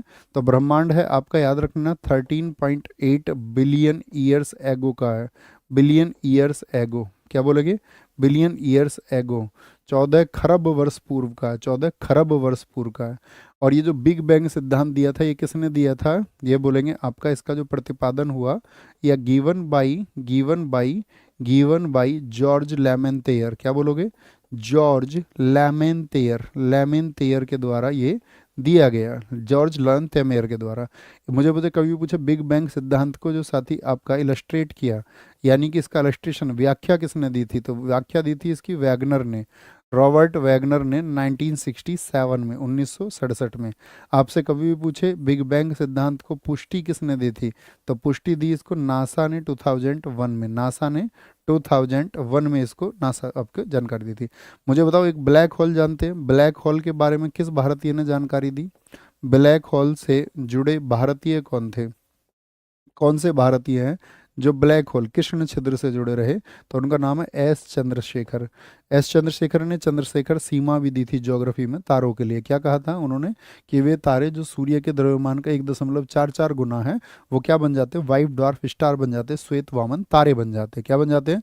श्वेत वामन तारे बन जाते हैं। Okay, big bang theory, big bang यानी महाविस्फोट की बात कर रहे हैं। सुपरनोवा, सुपरनोवा क्या है? एक एस्ट्रॉइड है, यानी कि एक आपका साथी एस्ट्रॉइड है वो आपका, या एक ब्लैक होल है, या एक पुच्छल तारा है, कॉमेट है, या फिर एक डाइंग स्टार है, तो क्या बोलोगे? सुपरनोवा भैया एक आपका मृत पाए तारा है, डाइनिंग स्टार है, यानी किसी तारे में जो भयंकर विस्फोट हो गया हो तो उसके बाद की स्थिति है वो, ठीक है। देखो अगर हम बोले आपका ग्रुप ऑफ स्टार्स, जो तारों का समूह होता है उसको क्या बोलते हैं? या व्यवस्थित बोले अरेंज्ड ग्रुप ऑफ स्टार्स तो उसको बोलते हैं नक्षत्र। क्या कहा जाता है? कॉन्स्टेलेशन कहा जाता है उसको। क्या बोलते हैं? कॉन्स्टेलेशन कहा जाता है उसको, कॉन्स्टेलेशन, ठीक है, कॉन्स्टेलेशन। अच्छा, जो पुच्छल तारा है, पुच्छल तारा क्या होता है उसको समझो। पुच्छल तारा क्या होता है? ये आपका जितनी भी जो चट्टान है, मान के चलो जो चट्टान है, जो धूल है उस पे अगर आपका गैस और जो धूल हो गई आपका, या जो जमी हुई गैस है उनसे मिल करके बन जाता है, जमी हुई गैस से। इसकी जो पूंछ होगी वो सूर्य की तरफ होती है, सूर्य से दूर। जो इसकी टेल होगी वो आपका स्टे अवे फ्रॉम द सन होगी, पूंछ सूर्य से दूर होगी। किसी एक पुच्छल तारे का नाम बताओ तो आप क्या कहोगे? भैया हम जानते हैं हैली कॉमेट को। हैली क्या है? एक पुच्छल तारा है। कितने वर्षों में दिखता है हैली पुच्छल तारा? तो हैली पुच्छल तारा दिखता है 76 ईयर्स में। तो अभी पिछली बार कब दिखा था आपका? तो 1986 में दिखा था। कब? 1986 में। तो भविष्य में कब दिखेगा बताओ? 76 जोड़ करके, 9 7 16, बताओ जी, और 6 12, यानी कि 2062 में अब दिखाई देगा, 2062 में अब दिखाई देगा, ठीक है। 76 वर्षों के अंतराल पर ये हमको दिखता है। मुझे बताओ हमारी जो आकाश गंगा है, हमारी आकाश गंगा का क्या नाम है? हमारी जो आकाश गंगा है उसका क्या नाम है? आकाश गंगा, हमारी आकाश गंगा का क्या नाम है ये आपको बताना है, ठीक है। क्या बोलेंगे? जो हमारी गैलेक्सी है उसका क्या नाम है? तो हमारी गैलेक्सी है दुग्ध मेखला। क्या बोलोगे? दुग्ध मेखला। यानी कि दुग्ध मेखला बोले तो आपका, इसको हम मिल्की वे कह सकते हैं? नहीं कह सकते? हाँ जी भैया, मिल्की वे कह नहीं सकते, मिल्की वे ही कहते हैं उसको, मिल्की वे। या उसको हम मंदाकिनी कह सकते हैं। हाँ जी, मंदाकिनी उसको हम कह सकते हैं, मंदाकिनी कह सकते हैं। एक होती है आपका नेबुला। नेबुला पूछा जाता है, नेबुला क्या है? नेबुला बोले तो निहारिका क्या है? निहारिका किससे मिलकर बनती है बताओ जरा? निहारिका, तो निहारिका बनती है आपका धूल और गैस के कणों से, यानी कि डस्ट से एंड गैस पार्टिकल से, धूल और गैस के कणों से मिलकर बनती है निहारिका। किससे बनेगी? आपका डस्ट से और गैस पार्टिकल से मिलकर के बनती है, गैस पार्टिकल से, ओके, गैस पार्टिकल से मिलकर के बन जाती है। आगे, तारे का रंग किस बात का सूचक है? किसी भी जो स्टार का कलर है वो क्या दर्शाता है? सूर्य से दूरी को दर्शाता है? नहीं जी भैया, टेम्परेचर को दर्शाएगा, उसके तापमान को, उसके तापमान को दर्शाता है। अच्छा, जो तारे की जो ऊर्जा होती है वो कैसे मिलती है उसको? एनर्जी ऑफ स्टार, सोर्स क्या होता है उसका? तारे की ऊर्जा का स्रोत क्या होता है? क्या बोलेंगे? उसका स्रोत क्या होता है? तारे की ऊर्जा का स्रोत, सोर्स ऑफ स्टार्स एनर्जी, तो वो होता है आपका, क्या बोलोगे? नाभिकीय संलयन। क्या होता है? नाभिकीय संलयन होता है, न्यूक्लियर फिजन होता है आपका, न्यूक्लियर फिजन होता है, फिजन होता है। आप जानते हो कोई भी तारा है वो किससे मिलके बना होता है? हाइड्रोजन और हीलियम से मिलके बना होता है, हाइड्रोजन और हीलियम से मिलकर के बना होता है, ये इसके स्टार की एनर्जी का। और जो आपका, मुझे बताओ, जो आपका हाई टेम्परेचर होता है वो कैसे रंग के होते हैं तारे? हाई टेम्परेचर जिनका होता है उनका कलर होता है ब्लू। कैसा होता है? ब्लू कलर होता है। अगर आपसे पूछे मीडियम टेम्परेचर हो तो मीडियम टेम्परेचर के तारे कैसे होंगे? वो पीले रंग के होते हैं, येलो हो सकता है आपका, येलो होता है, ठीक है। और आपका जो लो टेम्परेचर का स्टार होगा, जिसका निम्न तापमान है, वो कैसे कलर का होगा? तो वो रेड कलर का होता है। क्या बोलोगे? रेड कलर का होता है, लो टेम्परेचर वाला। ये बात आपको याद रख लेनी है। अच्छा, मुझे बताओ, सूर्य सबसे निकटतम तारा हमारी पृथ्वी का? आप कहेंगे हाँ जी। सूर्य के बाद में दूसरा निकटतम तारा कौन सा है बताओ? सूर्य के निकटतम, सूर्य के निकटतम, भाई सूर्य भी तो एक तारा ही है, तो सूर्य के निकटतम कौन सा तारा है? कौन सा निकटतम तारा? बोलो जी। आपका नियरेस्ट स्टार टू द सन, तो वो है प्रोक्सिमा। क्या बोलोगे उसको? उसको आप कहेंगे भैया वो प्रोक्सिमा है, उसका नाम याद रख लो, प्रोक्सिमा सेंचुरी है। क्या है? प्रोक्सिमा सेंचुरी है, प्रोक्सिमा सेंचुरी। कितना दूर है ये? 4.2 लाइट ईयर दूर है, 4.2 लाइट ईयर। लाइट ईयर समझते हो? प्रकाश वर्ष, यानी प्रकाश द्वारा एक वर्ष में चली गई दूरी, एक वर्ष में। भाई प्रकाश कितना चलता है? 3 लाख किलोमीटर प्रति सेकंड चलता है ना, तो 1 सेकंड से 1 मिनट निकाल सकते हो ना? हाँ भैया, गुणा 60 कर लेंगे। अब जब आपको मिनट पता चल गई तो फिर आपका घंटे निकाल लोगे। हाँ भैया, 60 का गुणा कर देंगे। अच्छा, जब आपको घंटे पता चल जाएंगे तो 24 की गुणा कर दो तो दिन पता चल जाएगा, और दिन पता चल जाए तो 365 से गुणा कर दो तो साल पता चल जाएगा। यानी कि इतनी गति को हम कहते हैं, इतनी गति को हम कहते हैं। पल्सर किसको बोलते हैं? पल्सर, पल्सर तारा आपसे पूछे, पल्सर क्या होता है, पल्सर, तो आप बोलेंगे ये एक न्यूट्रॉन स्टार होता है। क्या होता है?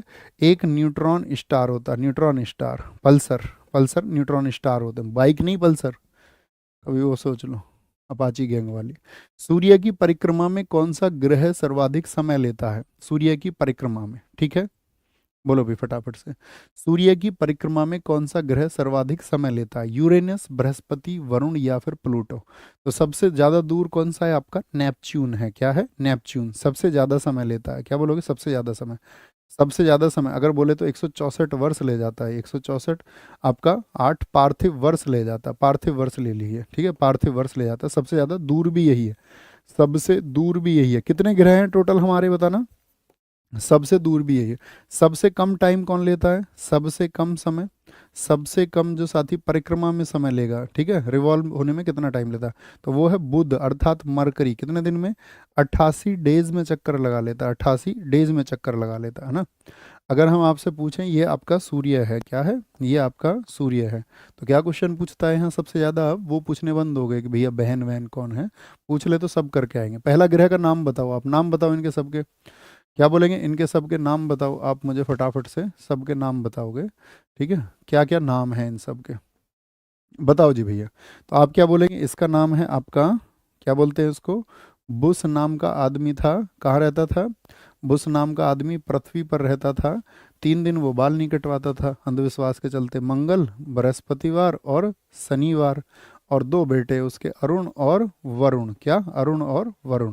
तो क्या बोलोगे? बुध बोले तो मरकरी हो गया, शुक्र बोले तो वीनस हो गया, पृथ्वी बोले तो अर्थ हो गया, मंगल बोले तो मार्स हो गया, बृहस्पति बोले तो जुपिटर हो गया, और आपका शनि बोले तो सैटर्न हो गया, अरुण बोले तो यूरेनस हो गया, और वरुण बोले तो नेपच्यून हो गया, नेपच्यून हो गया। तो यहाँ पर क्या है, जो पहले 4 ग्रह हैं, पहले जो ये 4 ग्रह हैं, इन चारों को क्या कहते हैं? और ये जो बाद वाले 4 ग्रह हैं, इन चारों को क्या कहते हैं? तो पहले वाले जो 4 हैं ये कैसे हैं? ये ठोस के बने हुए हैं। ये कैसे हैं? ये सॉलिड होते हैं। और ये सारे के सारे होते हैं गैस के बने हुए, अर्थात गैसियस होते हैं। क्या होते हैं? गैसियस होते हैं। इन्हीं को इसी वजह से कहा जाता है आपका जोवियन प्लेनेट। क्या? जोवियन बोल दो इनको, बाहरी प्लेनेट इनको बोल दो। क्या बोल दो? बाहरी प्लेनेट इनको बोल दो। क्या बोल देंगे? जोवियन बोल दो, या इनको बाहरी प्लेनेट बोल दो, या इनको बोल दो आप गैसीय दानव। गैसीय दानव भी इन्हीं को कहा जाता है, यानी कि गैसियस, गैस जेंट्स इनको कहा जाता है, गैस जेंट्स इन्हीं को कहा जाता है। तो ये गैसियस प्लेनेट हो गए। सॉलिड जो ठोस हैं इनको बोलते हैं inner planet, inner, inner, inner अर्थात ये आपका आंतरिक ग्रह हो गए। कैसे हो गए? आंतरिक हो गए, आंतरिक। और ये चट्टानों के बने हुए हैं, ठोस भी हैं, इसीलिए कई बार इनको स्थलीय भी कहते हैं, स्थलीय, टेरिस्टेरियल प्लेनेट भी बोलते हैं। क्या बोलते हैं? टेरिस्टेरियल प्लेनेट भी इनको बोलते हैं, टेरिस्टेरियल प्लेनेट। कोई दिक्कत, कोई परेशानी? बोलो भाई। अरे बोलो नहीं भैया, कोई प्रॉब्लम नहीं है, कोई प्रॉब्लम नहीं है, ओके। अच्छा, जब कोई प्रॉब्लम नहीं है तो इतना और याद रख लेना कि ये जो 4 है इनके बीच में यहाँ मिलते हैं आपका क्षुद्र ग्रह। क्या मिलते हैं यहाँ पर? यहाँ पर एस्ट्रॉइड्स मिलते हैं। तो एस्ट्रॉइड्स कौन से 2 ग्रहों के बीच हैं? मंगल और बृहस्पति के बीच में। यहाँ पर कौन सा है ये मंगल है, और यहाँ पर है आपका बृहस्पति। मंगल और बृहस्पति के बीच में यहाँ पर क्या मिलते हैं? यहाँ पर मिलते हैं क्षुद्र ग्रह। क्या मिलते हैं? क्षुद्र ग्रह अर्थात एस्ट्रॉइड्स मिलते हैं, एस्टेरॉइड्स मिलते हैं, एस्ट्रॉइड्स। मुझे बताओ सबसे बड़ा एस्ट्रॉइड कौन सा है? सबसे बड़ा एस्ट्रॉइड कौन सा है? सबसे बड़ा एस्ट्रॉइड वो कौन सा है, यानी कि सबसे बड़ा क्षुद्र ग्रह? तो वो है सैरस। क्या है? सैरस। क्या बोलोगे? सबसे बड़ा एस्ट्रॉइड सैरस है। और यदि एस्ट्रॉइड टूट जाए तो वो किस में बदल जाता है? वो मेट्रॉइड में बदल जाता है, यानी कि उल्का पिंड में बदल जाता है। तो मैं कभी भी पूछूंगा उल्का पिंड का निर्माण किसके टूटने से होता है, तो आप क्या बोलोगे? भैया क्षुद्र ग्रह के टूटने से। ये क्षुद्र ग्रह अगर यदि बिखर जाए तो बिखर के किस में बदल जाएगा? तो बिखर के ये उल्का पिंड हो जाता है, यानी मेट्रॉइड में बदल जाता है। किसमें? उल्का पिंड में बदल जाता है ना, उल्का पिंड में ये बदल जाता है। ओके, आओ जी आगे। राजकोषीय नीति रिक्त स्थान की नीति है। राजकोषीय नीति किसकी नीति है, बताएंगे जी? तो ये सरकार की है। हाँ जी, सरकार। देखो राजकोषीय से मतलब क्या होता है? जो फिस्कल पॉलिसी है, फिस्कल पॉलिसी से मतलब है जो भी पैसा आया, रेवेन्यू जितना भी आएगा, और जो भी खर्चे होंगे, एक्सपेंडिचर होंगे, वो सब आपका क्या बोलेंगे? सरकार की नीति है। लेकिन इसको तैयार कौन करता है? याद रख लेना, इसको तैयार करता है वित्त मंत्रालय। कौन? फाइनेंस मिनिस्ट्री इसको तैयार करती है, वित्त मंत्रालय इसको क्या करता है, तैयार करता है, वित्त मंत्रालय। भारत में सिक्के की दशमलव प्रणाली को कब बदला? दशमलव प्रणाली यानी कि आप सबको पता होना चाहिए पहले क्या होता था। पहले प्राचीन समय में क्या होता था, जो 1 रुपया होता था वो आनों में विभाजित था। 1 रुपये में 16 आने होते थे। कितने होते थे? 16 आने। 1 रुपये में 16 आने। और एक जो आना होता था वो 4 पैसे के बराबर होता था। कितने के? 4 पैसे, यानी 64 पैसे होंगे आपका 1 रुपये में। भाई 1 रुपये में कितने पैसे होंगे? 64 पैसे होंगे। लेकिन इस व्यवस्था को बदल के क्या कर दिया गया, 1 रुपये में होंगे आपका कितने? 100 पैसे। यही तो होते थे 100 पैसे, बताओ भैया। आप कहेंगे हाँ जी। ये कब से किया गया आपका? तो इसके लिए बोलते हैं आपका सिक्के की दशमलव प्रणाली अप्रैल 1957 से की गई, 1957 से, ठीक है। और अगर बोले तो 1 अप्रैल को ही की गई थी साहब, 1 अप्रैल 1957 को। लेकिन इसमें एक डेट है आपका, याद रखना, 1 जून 1964। 1 जून 1964 को क्या कर दिया गया, नया नया शब्द हटाया गया, नया शब्द हटाया गया। नया शब्द किससे हटाया गया भैया? वो याद रख लेना, क्योंकि यहाँ पर जब सिक्का आया था तो उसको बोला गया था नया पैसा। क्या बोला गया था? नया पैसा बोला गया था। लेकिन नया पैसा में नया शब्द हटा करके 1 पैसा लिखा। क्या बोलेंगे? 1 पैसा लिखा उसको, 1 पैसा। कब से? आपका 1 जून 1964 से। फिक्की का पूर्ण रूप क्या है? Federal Indian chamber of commerce, federal Indian chamber of commerce, federation of Indian chambers of commerce and industry. क्या बोलेंगे? Federation of Indian chambers of commerce and industry. एकदम से ठीक है, एकदम से ठीक है। कब बना बताना जरा, फिक्की कब बना था? फिक्की कब बना था, यहाँ लिख लें। फिक्की बना था आपका कब? 1927 में, 1927 में। हेडक्वार्टर कहाँ पर है इसका? नई दिल्ली में है। कहाँ पर है? नई दिल्ली में। गांधी जी के कहने पर इसकी स्थापना हुई थी। और इसको जो बनाया, अगर मैं पूछूं तो आपसे, घनश्याम दास बिड़ला, आपने नाम सुना हो तो, घनश्याम दास बिड़ला। और घनश्याम दास बिड़ला के साथ में दूसरे व्यक्ति थे आपका पुरुषोत्तम दास ठाकुर। कौन? पुरुषोत्तम दास ठाकुर, पीडी ठाकुर, पुरुषोत्तम दास ठाकुर। किसकी सलाह पर? महात्मा गांधी की सलाह पर इसको स्थापित किया गया था। वर्तमान में आप मुझे बता सकते हैं फिक्की के अध्यक्ष कौन है? वर्तमान में, अगर चेंज ना हुए हों तो वर्तमान में जो अध्यक्ष हैं वो है हर्षवर्धन अग्रवाल। कौन है? हर्षवर्धन अग्रवाल वर्तमान में है। अच्छा, ऐसे ही एक संगठन आता है एसोचैम। क्या? एसोचैम। एसोचैम का पूरा नाम कौन बताएगा? फिक्की और एसोचैम दोनों बहुत महत्वपूर्ण है। तो इसको बोलते हैं आप, एसोचैम का मतलब है the associate chambers, the associate chambers. क्या बोलेंगे? The associate chambers, associate chambers, ये बात याद रखना। Associate chambers of commerce and industry. तो एक कॉमर्स एंड इंडस्ट्री के ही हैं दोनों। Of commerce and industry. कौन बता सकता है? उसको घोषित करो आप लोग। टॉपर आज की क्लास का सिर्फ एक ही टॉपर घोषित करेंगे। एसोचैम की स्थापना किसने की थी? जब मुझे कभी मिलो तो बताना भैया मैं टॉपर था उस दिन, और सही बोलना, ठीक है। इसकी जो स्थापना हुई थी वो कब हुई थी? इसकी स्थापना हुई थी 1920 में। कब? 1920 में इसकी स्थापना हुई थी, याद रख लेना, ठीक है। और इसका हेडक्वार्टर आपसे पूछ ले तो क्या बोलेंगे? नई दिल्ली में है। कहाँ पर है हेडक्वार्टर भाई साहब इसका? नई दिल्ली में स्थित है। कहाँ पर है? नई दिल्ली में इसका हेडक्वार्टर स्थित है। ओके, आगे आएंगे। नेक्स्ट, प्रधानमंत्री सांसद आदर्श ग्राम योजना कब शुरू हुई थी? प्रधानमंत्री सांसद आदर्श, आपका सांसद को एक गांव गोद लेना था और उसका विकास करना था। तो 11 अक्टूबर 2014 को शुरू हुई थी, ठीक है। 28 अगस्त 2014 को कौन सी शुरू हुई थी? पीएम जनधन योजना। क्या बोलोगे? जनधन योजना। पीएम जनधन योजना, जिसमें साथ ही मेरा खाता भाग्य विधाता को शुरू किया गया 23 जुलाई 2010, नहीं जानते। 9 मई 2015 को देश में शुरू हुई थी पीएम सुरक्षा बीमा योजना। क्या?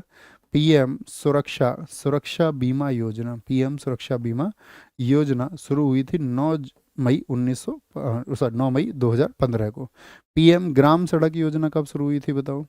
पीएम ग्राम सड़क योजना कब शुरू हुई थी? ग्राम सड़क योजना वो शुरू हुई थी सन 2000 में। कब शुरू हुई थी? वो सन 2000 में शुरू हुई थी। पीएम ग्रामोदय योजना भी इसी वर्ष शुरू हुई थी। पीएम ग्रामोदय योजना कब शुरू हुई थी? तो पीएम ग्रामोदय योजना भी शुरू हुई थी आपका सन 2000 में। क्या बोलोगे? सन 2000 में शुरू हुई थी। एक ब्लॉटिंग पेपर स्याही कैसे सोखता है, स्याही को कैसे सोखता है, ठीक है, जैसे आप पोछे पे वहाँ पोछा भी लगाते होगे तो ऐसे कैसे ऑब्जर्व करता है, तो उसमें क्या होता है, कैपिलरी प्रोसेस होता है, कैपिलरी प्रोसेस।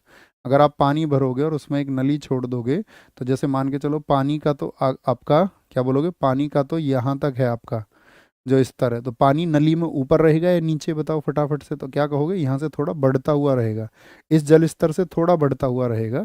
तो ये किसकी वजह से होता है, केशिकत्व की वजह से। जैसे लालटेन है, लालटेन में क्या है, नीचे तेल रहता है, लालटेन में बत्ती से तेल कहाँ पहुँच जाता है, ऊपर। लालटेन में बत्ती से ऊपर की ओर तेल का जाना, ऊपर की ओर, ऊपर की ओर जो तेल जाता है आपका, वो किस वजह से जाता है, तेल का जाना, तो वो जाता है आपका कैपिलरी प्रिया, किससे, कैपिलरी से। जैसे कि खेत है, खेत भी है आपका किसी का, तो खेत में क्या करते हैं, इसको जुताई कर देते हैं ताकि नीचे जो केश नली है वो क्या हो जाए, ब्रेक हो जाए, और जो वो ऊपर खेत सूखे ना, ज़्यादा उसकी नमी बनी रह जाए, है ना। अच्छा, यहाँ पे मुझे एक और बात बताओ, जैसे कि एक प्रोसेस आता है यहाँ पर आपका सरफेस टेंशन, पृष्ठ तनाव को जानते हैं। कोई भी वस्तु, क्या बोलेंगे आपका, जैसे हम पूछते हैं वर्षा की बूंद है वो गोल क्यों होती है, तो जो मिनिमम क्षेत्रफल को ग्रहण करने की बात, मिनिमम एरिया को, जो आपका क्या बोलेंगे, मिनिमम एरिया को जो होल्ड करने की बात होती है उसको बोलते हैं हम सरफेस टेंशन। सरफेस टेंशन क्या होता है, टाउ बराबर होता है आपका एफ अपॉन एल, यानी कि एक बल लगा होता है और एकांक लंबाई पर लगा होता है। बल को किस में नापते हैं, न्यूटन में, और लंबाई को मीटर में, मीटर में, ठीक है, इसको डाइन पर सेंटीमीटर भी बोल सकते हैं। तो न्यूटन पर मीटर में आपका पृष्ठ तनाव को मापा जाता है। पृष्ठ तनाव के उदाहरण लिखो जरा, एक एक उदाहरण।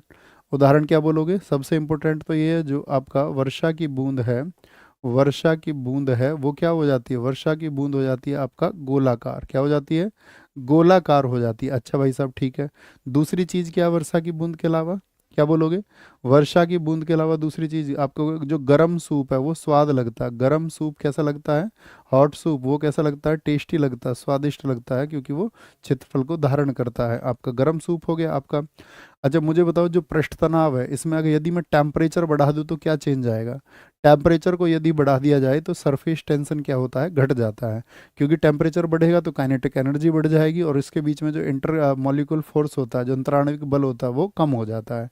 और सरफेस टेंशन क्या है, क्या जीरो हो सकता है सरफेस टेंशन, हाँ जीरो हो सकता है, लेकिन जीरो होगा ये आपका किस पर, क्रांतिक ताप पर होगा, किस पर, क्रिटिकल टेम्परेचर पर होगा, क्रांतिक ताप पर, किस पर, क्रिटिकल टेम्परेचर पर ये क्या हो जाएगा, क्रिटिकल टेम्परेचर पर ये जीरो हो जाता है। तो वर्षा की बूंद हो गई, सेविंग, जो सेविंग का ब्रश है उसके बालों का चिपकना आपस में, सेविंग ब्रश, क्योंकि वो मिनिमम एरिया चाहता है ना, मिनिमम एरिया वो चाहता है ना, मिनिमम एरिया, ऐसे गोल हो जाना, गोल होकर मिनिमम हो सकता है, चौकोर होकर नहीं हो सकता। ओके, आगे बताओ, इनमें से कौन सी धातुओं की अभिक्रियाशीलता के आधार पर सही अवरोही क्रम है, सही अवरोही क्रम है, यानी डिसेंडिंग ऑर्डर है, घटता हुआ क्रम है।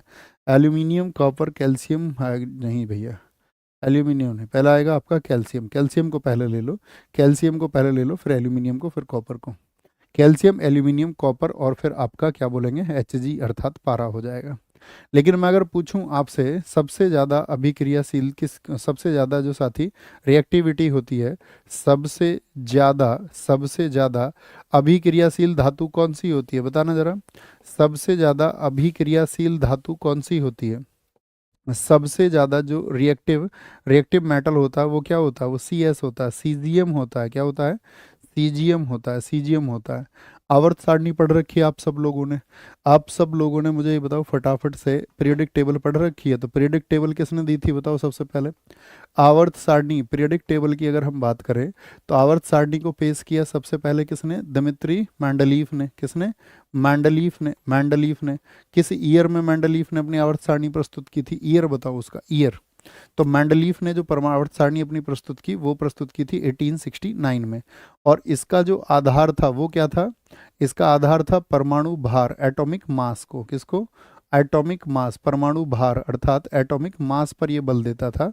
और ये कहता था कि जितने भी आपका जो तत्व हैं, यानी इसकी सीधी सी परिभाषा ये थी कि तत्वों के भौतिक और रासायनिक गुण उनके परमाणु भारों के आवर्ती फलन होते हैं, यानी डायरेक्टली प्रोपोर्शनल टू द आपका एटॉमिक मास, ये उसकी परिभाषा थी। लेकिन इसके बाद में आपका मोजले ने आधुनिक आवर्त सारणी बनाई, मोजले ने मॉडर्न पीरियोडिक टेबल उसने बनाई 1913 में, 1913 में। और इसने क्या बताया कि तत्वों के भौतिक और रासायनिक गुण के परमाणु क्रमांकों के आवर्ती फलन होते हैं, परमाणु क्रमांकों के।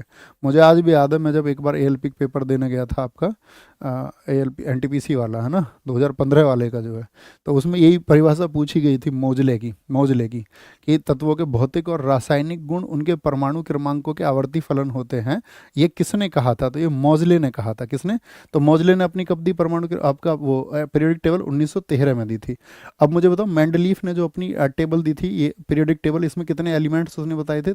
63 एलिमेंट्स बताए थे, 63 बताए थे ना, इसमें मुझे कन्फ्यूजन है, बताओ जरा।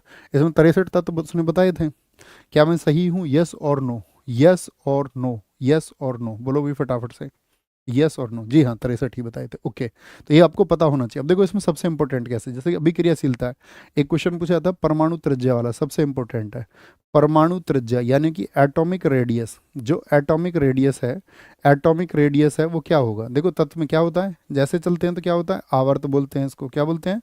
आवर्त बोलते हैं। और इसको क्या बोलते हैं? इसको बोलते हैं कॉलम, अर्थात समूह कहते हैं, समूह, खड़े पंक्ति को। तो कितने आवर्त होते हैं आपका? 7 तो आवर्त होते हैं। और समूह कितने होते हैं? 18 होते हैं। समूह कितने होते हैं? 18 होते हैं। तो जो परमाणु त्रिज्या, अब ऐसे साइन लगाएं तो कैसे चल रहे हैं हम बताओ? तो हम चल रहे हैं आपका, यानी कि हम चल रहे हैं बाएं से दाएं, लेफ्ट टू राइट, यानी कि आवर्त में लेफ्ट टू राइट यदि चलेंगे तो परमाणु त्रिज्या क्या होगी? डिक्रीज हो जाएगी, घट जाएगी। और यदि समूह में ऊपर से नीचे की तरफ जाएंगे तो वो हमेशा बढ़ेगी। क्या बोलेंगे? वो आपका इंक्रीज हो जाएगी। जैसे ये पूछा जाता है इलेक्ट्रॉन बंधुता, सबसे ज़्यादा पूछी जाती है इलेक्ट्रॉन बंधुता। तो इससे क्या होगा? आपको नाम याद करने की जरूरत नहीं होती। फिर इलेक्ट्रॉन बंधुता, यानी कि इलेक्ट्रॉन एफिनिटी की बात करें, किसकी? इलेक्ट्रॉन एफिनिटी की बात अगर हम करें तो वो क्या होती है? Electron affinity. अगर आप लेफ्ट टू राइट जा रहे हैं इलेक्ट्रॉन एफिनिटी के लिए तो वो हमेशा बढ़ेगी। बस उसका अपवाद होता है हैलोजन, हैलोजन के मामले में वो घट जाती है, नहीं तो हैलोजन तक वो बढ़ती है। और ऊपर से नीचे जाओगे तो वो क्या हो जाएगी? घट जाएगी। क्या हो जाएगी? घट जाएगी। और यही सेम कॉन्सेप्ट लगता है आपका आयनीकरण ऊर्जा पर। आयनीकरण ऊर्जा यानी कि आयोनाइजेशन, आयोनाइजेशन एनर्जी पर भी क्या फर्क पड़ेगा? सेम, वो इधर लेफ्ट टू राइट चलने में बढ़ेगी और ऊपर से नीचे की तरफ घटेगी। ठीक है, क्या बोलेंगे? घटेगी आपका। और ऐसा ही सेम इम्पैक्ट पड़ता है आपका किस पर? जिसको हम बोलते हैं विद्युत ऋणात्मकता, विद्युत ऋणात्मकता। तो ये तीनों एक जैसी चीज है। विद्युत ऋणात्मकता यानी कि अगर हम पूछे इलेक्ट्रोनेगेटिविटी की बात, इलेक्ट्रोनेगेटिविटी पर क्या फर्क पड़ेगा? इलेक्ट्रोनेगेटिविटी पर तो वो क्या होगी? ऐसे चलेंगे तो वो बढ़ जाएगी और ऐसे चलेंगे तो वो घट जाएगी, घट जाएगी। ठीक है, जैसे कि हम उसमें देखते हैं ना, विद्युत ऋणात्मकता उसमें देखा जाता है आपका, किस में देखा जाता है आपका? फिर कल बाहर आई फ्लोरीन, ठीक है, क्लोरीन, आपका ब्रोमीन, आयोडीन, इसमें आप उसको चेक कर सकते हैं। थम्सअप करें यहीं बस, इधर चलेंगे तो बढ़ेंगे, नीचे की तरफ चलेंगे घटेंगे। लेकिन वो किसके केस में होगा? बाकी 3 केसेस में, एक केस में नहीं होगा। ओके, बोलो भी फटाफट से। पाचन तंत्र के चरणों का निम्नलिखित में से कौन सा अनुक्रम सही है? उत्सर्जन, अंतर्ग्रहण, अवशोषण, पाचन, अवशोषण, उत्सर्जन, पाचन, अंतर्ग्रहण, अंतर्ग्रहण, अवशोषण, उत्सर्जन, पाचन, अंतर्ग्रहण, पाचन, अवशोषण या उत्सर्जन होगा। बोलो भी फटाफट से, फटाफट से बताएंगे। सर आपने एग्जाम को तब क्लियर कर दिया होगा। अब तो यार बात गई, रात गई। अब तो क्या क्लियर और ना क्लियर सब एक जैसा है ना? बताओ तुम फटाफट से, कौन सा अनुक्रम सही है? कौन सा अनुक्रम सही है? इंजेशन, डाइजेशन, एब्जॉर्प्शन या एक्सक्रीशन? और पांचवा कौन सा होगा? पांचवा तो होता है इसमें आपका परित्याग, डिफेकेशन जो होता है, डिफेकेशन जो होता है, परित्याग होगा, परित्याग होगा। ठीक है, तो अंतर्ग्रहण में क्या होता है? भोजन मुख में आया भैया, भोजन मुख में आया। अच्छा मुझे एक क्वेश्चन बताओ, मुख में जब आप खाना खाते हो तो जो भोजन है वो लार के साथ में मिल जाता है। तो भोजन जब लार के साथ मिल जाता है तो उसको क्या कहते हैं? मुझे बताओ। फूड, फूड जब आपका सलाइवा के साथ में मिक्स हो जाए, खाना जब लार के साथ मिल जाए तो उसको क्या बोलते हैं? क्या बोलोगे? उसको कहते हैं बोलस। क्या बोलते हैं? बोलस बोलते हैं। खाना जब साथी आपका आमाशय में चला जाए, आमाशय का मतलब स्टोमक में चला जाए, तो स्टोमक में जब खाना जाता है तो वहाँ पर HCl मौजूद रहता है, नहीं होता? हाइड्रोक्लोरिक अम्ल पेट में, हाँ जी भैया। तो ये क्या करता है भोजन को? अब ये तो अम्ल है ना, तो ये भोजन को क्या बना देता है? अम्लीय कर देता है, अम्लीय कर देता है। लेकिन देखो अब अम्लीय क्या है, तो यहाँ पे एक क्वेश्चन हो सकता है ना, जो आमाशय स्टोमक है, जो उसकी इंटरनल लेयर है, जो आमाशय की आंतरिक परत है उसको HCl से नुकसान ना पहुंचे उसके लिए क्या होता है हमारी बॉडी में, ये आपसे मेरा क्वेश्चन है। HCl हमारे स्टोमक की जो साथी इनर लेयर है, आंतरिक परत है। बोलो भी फटाफट से, बोलो भी फटाफट से, सारे लोग आंसर बताएं, फटाफट से आंसर बताएं सारे लोगों को, सारे लोगों का आंसर आना चाहिए। ऊपर दिखाओ, ऊपर ऊपर क्या पूछ रहे हैं।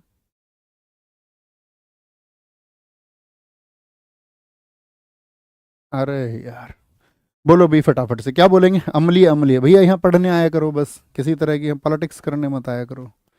रिक्वेस्ट है मेरी आपसे, निम्नलिखित में से कौन सा एक सही कथन है, क्योंकि आप कितना भी शोर मचाओ कोई नहीं सुनेगा, इसलिए पढ़ लिख के कामयाब हो जाओ, अपनी चीज़ों के लिए फोकस रखो, अपने टारगेट पर। अतिरिक्त चीज़ों पर ध्यान लगाने का मतलब आपकी कोई नहीं सुन रहा है ना। कुछ भी कमेंट में लिखने लगते हो, कुछ भी मत लिखा करो please, requesting to you, focus on the target.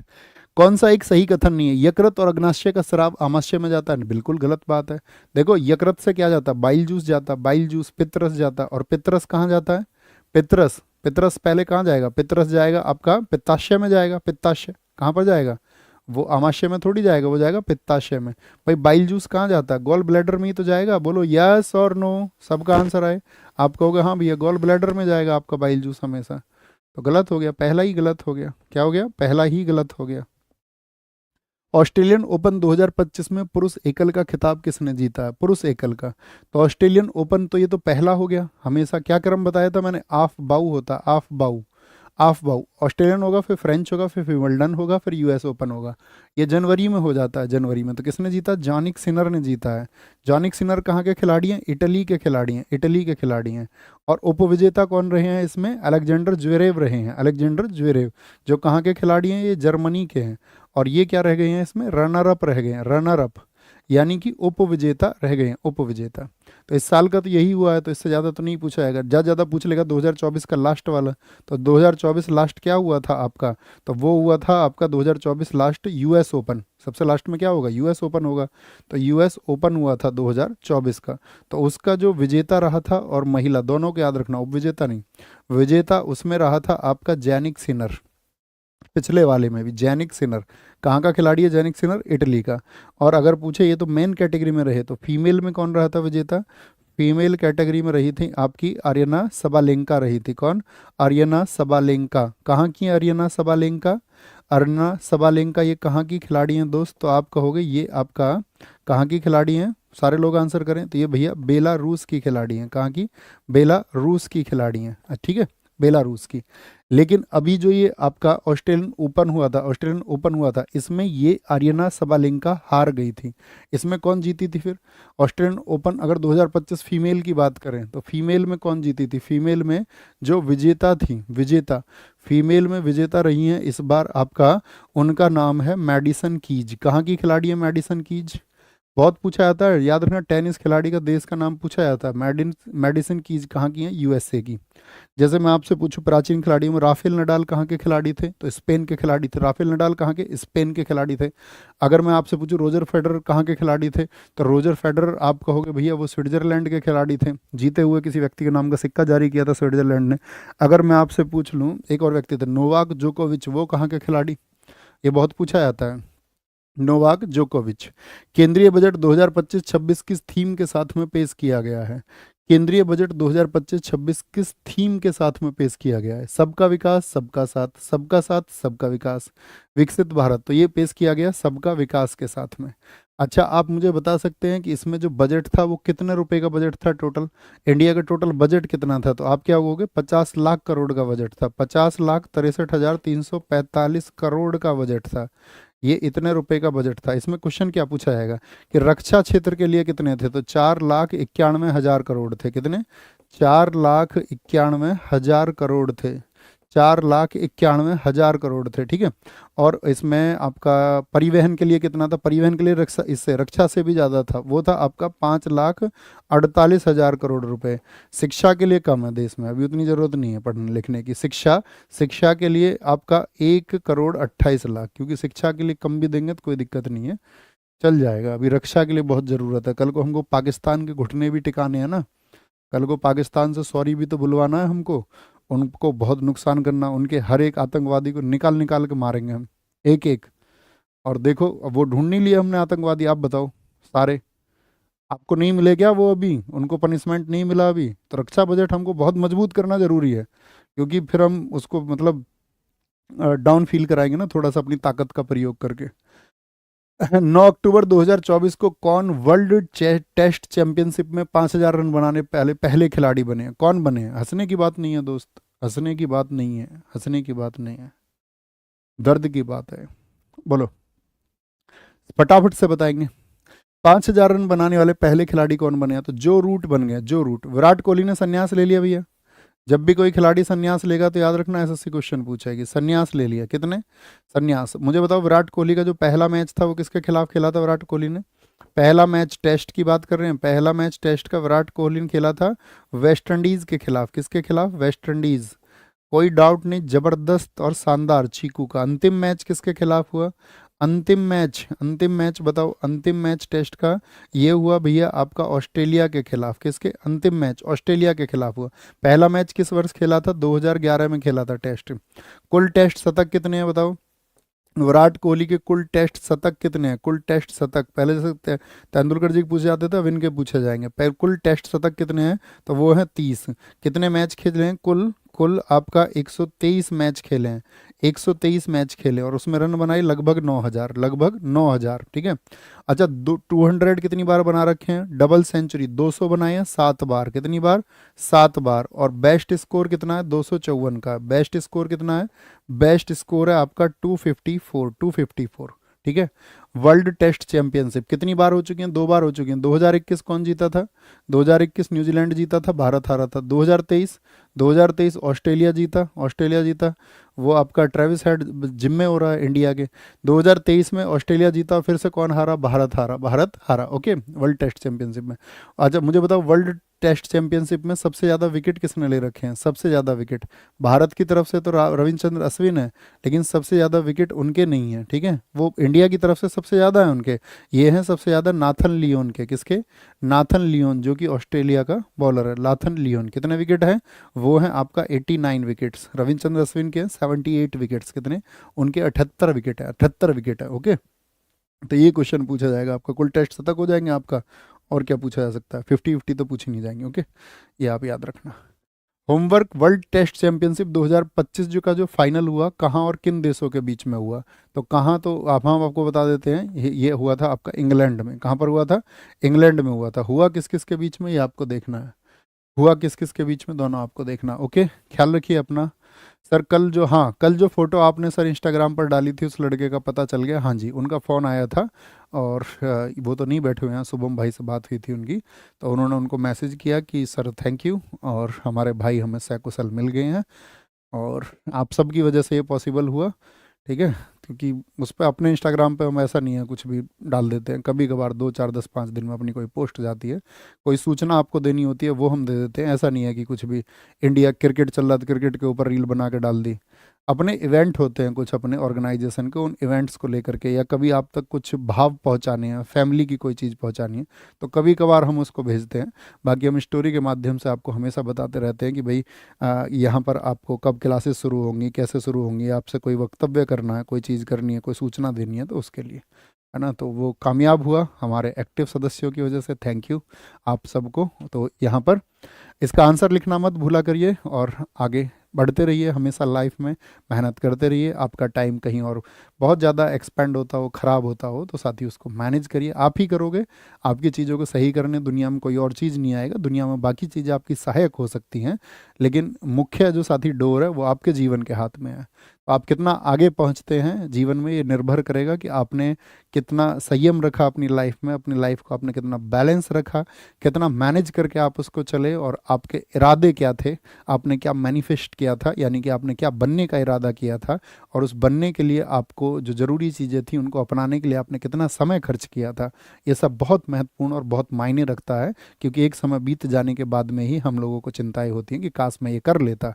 लेकिन आप समय पर रहते हुए जब चीज़ों को करेंगे तो आपके पास और करने के लिए भी बहुत समय बचा हुआ होगा कि हाँ मैं अभी और बहुत सारी चीज़ें कर सकता हूँ, और आप बहुत आगे बढ़ेंगे, और आप बहुत आगे बढ़े भी जो जो साथी मेहनत करे। और थैंक यू टेक केयर, पढ़ते रहिए। मिलते हैं कल सेम टाइम सेम जगह।